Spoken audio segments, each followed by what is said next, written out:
Well, the President Bola Tinubu recently called on the National Assembly to consider the creation of state police as part of ongoing efforts to amend the 1999 Constitution. The President made the appeal while breaking fast with senators at the presidential villa in Abuja. He urged lawmakers to think boldly in the amendment process while cautioning them to be wary of what he describes as banana peels that could derail legislative efforts. Nigeria is extremely bigger, challenged. We are facing terrorism, banditry, insurgency, but you never fail to make a right response to this call. What are we asked for tonight is for you to start thinking how best to amend the Constitution to incorporate the state police to secure our country, take over our forests from marauders, free our children from fear.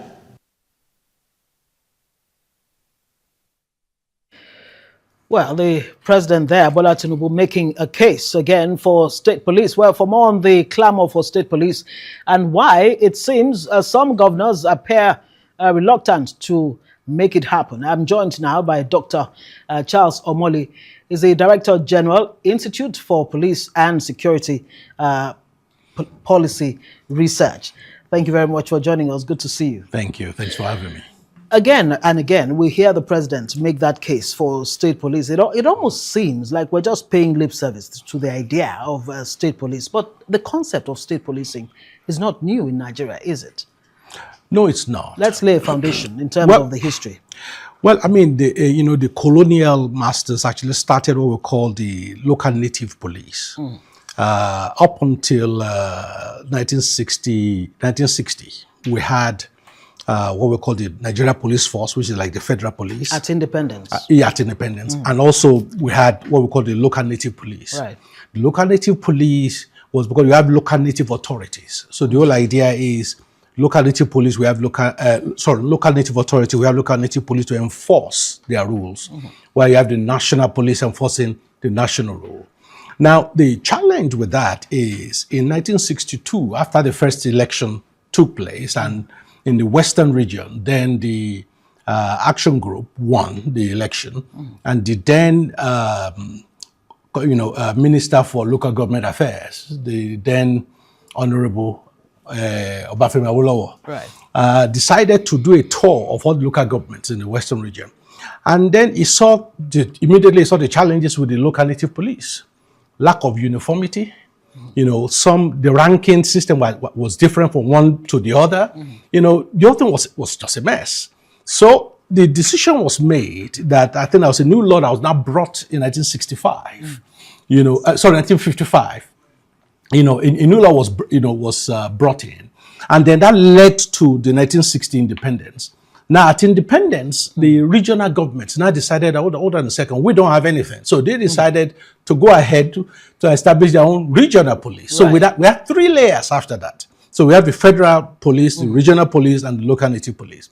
The interesting thing is that local native police all through that period were not armed with lethal weapons. Right. So they had, batons and all the whatever. And yet they were so abusive, so they terrorized everybody. And the reason is because of their link to the locality. For example, the Northern Local Native Police, as of 1961, was headed by one Malam Ado Bayero. He became the emir of 2 years later. So to show you the connection between the local native police and the local institutions. Right. So the challenge was that they were abused by local chiefs, emirs to terrorize opponents and all that. That led to the 1966 decision by the Ronzi government that, look, these people are not reformable. That's the conclusion of the expert panel. Right.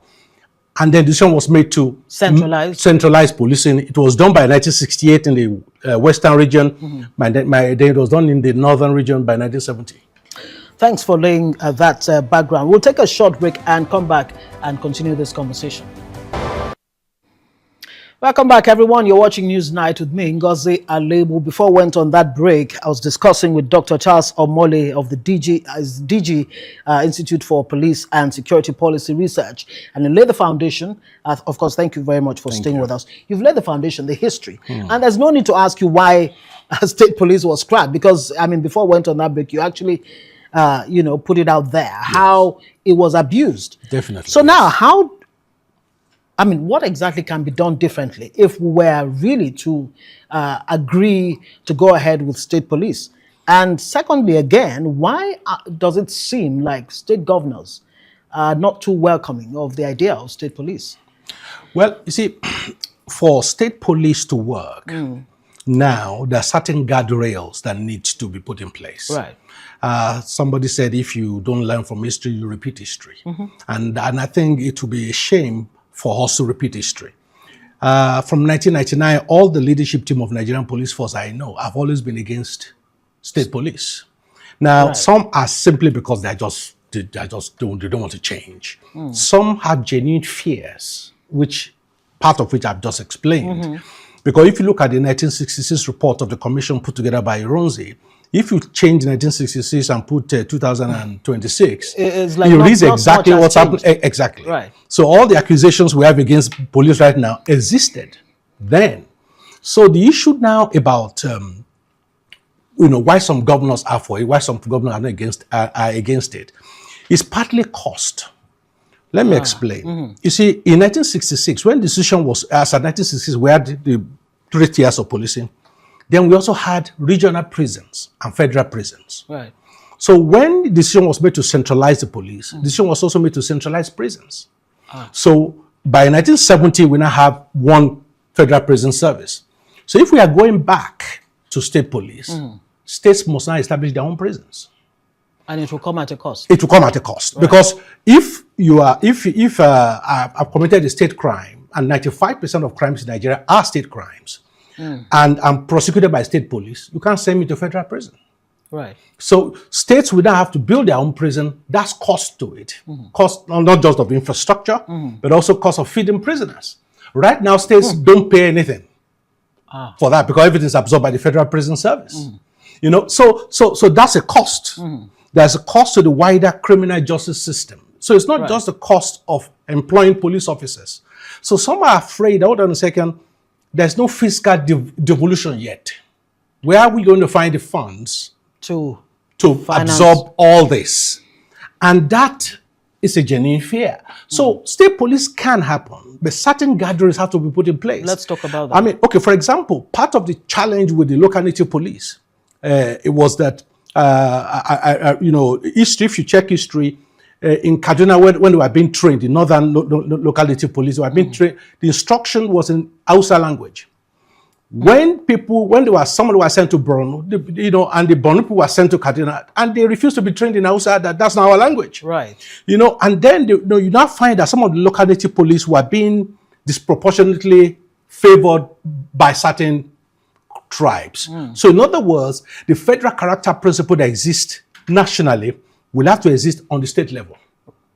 Otherwise, you will have a segment of the state dominating the state police. For example. Right. And then we have the same problem again. over and over again. So, and this can be crafted in the laws that that are put in place. So my suggestion really is that the president, the way he handled valiantly the issue of the tax reform, I think it's the same way you should handle this issue of state police, which is set up a expert panel. And the reason why the tax one worked was because the head of that panel is not a politician. So when he recommends, people know this is a technical solution, not a political color to it. Same thing for the state police, a presidential panel on implementation of state policing. Let them go through all this past history I've just explained. Right. And now say, okay, in light of this, these are the things we need to put in place. For example, there has to be uniformity in ranking.